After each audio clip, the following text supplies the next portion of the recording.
Welcome back. A big story across America tonight. A potential ban on the popular social media app TikTok. A delayed aid package signed by President Biden approving funding for U.S. allies, including Israel, Ukraine, and Taiwan, also includes a provision that could lead to TikTok being banned in the United States. The law directs TikTok's Chinese parent company, ByteDance, to sell the app to an unapproved buyer within the next 9 months. Otherwise, it will be banned. As for how likely an actual ban is, well, that's not clear. And if it happens, it might take a while. TikTok has already announced plans to sue, and lawsuits could delay the ban or toss it out entirely. This bill, with its broad range of provisions, passed overwhelmingly in both the House and Senate, but the fact that it includes this potential TikTok ban is raising some eyebrows. Herz joins us now to talk all about it. She's a cybersecurity consultant who's worked on these issues for many agencies, including the Pentagon. She's now a senior vice president at Exiger, a supply chain management tech company. Did I say that right, JC? Yep. Yeah.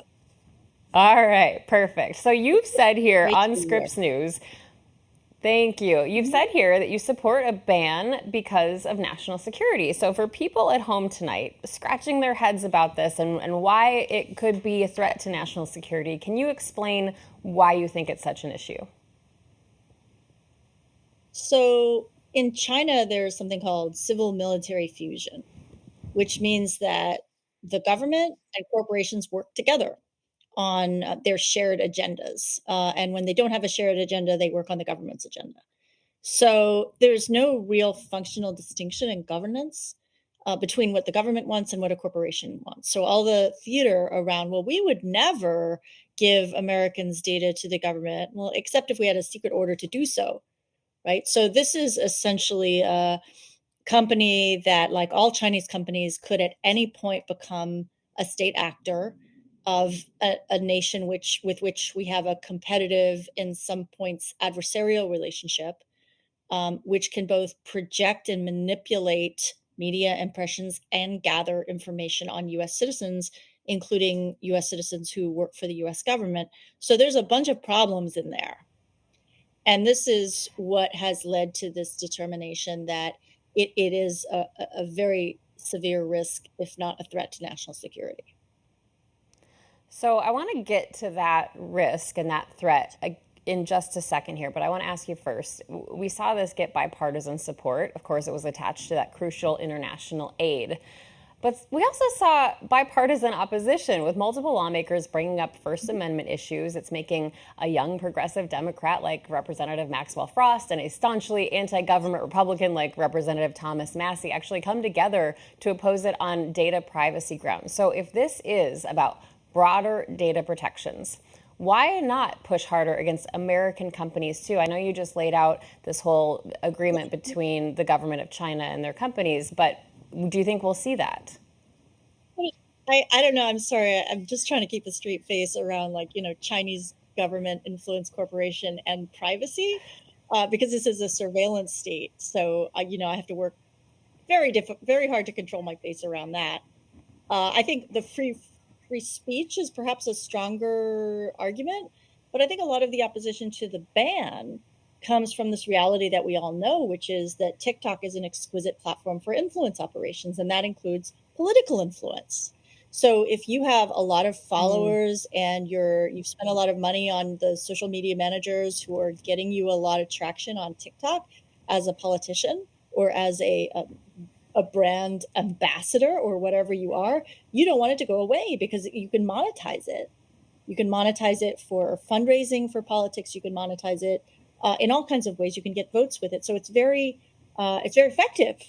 But that's part of the problem too, right? Is if you have a state actor that is harnessing this very effective platform for its agendas, and it's not like foreign government has never tried to interfere with our elections before. Mm-hmm. That's a problem. So it in some cases, in some ways, the opposition to it by the people who are opposing it is in fact proof of the case. So TikTok has 170 million users in the U.S. And I heard somebody ask today, does the Biden campaign understand how popular this app is? But he already signaled he would sign this earlier this year. So I'm wondering how you see this playing into his reelection campaign. Well, it remains to be seen, as we see with all kinds of political initiatives that are subject to lawsuits. There's a true set of objectives that can happen in the world, and then there's all of the gesturing and the theater that can happen, and all of the legal proceedings that can happen, and who knows.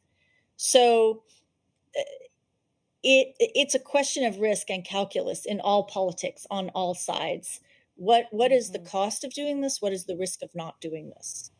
And there is so much influence operations on TikTok, and in fact in many media platforms, that the risk of allowing a foreign adversarial government to pursue influence operations during an election year is quite high, because we are more aware of these operations that we were in the last election, and it's more obvious.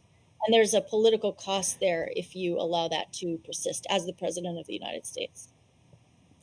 And briefly before we have to go, there's been given this 9-month timeline basically for the company to sell or it's banned. Do you see TikTok selling within that timeline that's laid out? And then what? It's impossible to know, but it's also, if it is sold, then there's this other issue of, how much of it is really sold, how much of a disconnect is there really between the software developers in China who are creating it and then some subsidiary which has licensed it, which is legally distinct, right? So what are you really accomplishing in this? And that's a corporate governance issue that road has been trod before, and it's a very difficult road. So even if this goes through, and even if there is a sale, it really remains to be seen how much risk has been bought down. Okay, JC Herz, cybersecurity consultant and senior vice president of Exiger, thank you so much for being with us tonight and helping us understand this a little better. Well, the nightmare continues for American families whose loved ones are still held captive in Gaza. Next, to new information on an American-Israeli hostage and the message his parents are sharing in their fight to bring him home. Plus, Tennessee lawmakers passed a controversial bill to arm teachers, what it means and how people are reacting. Up next.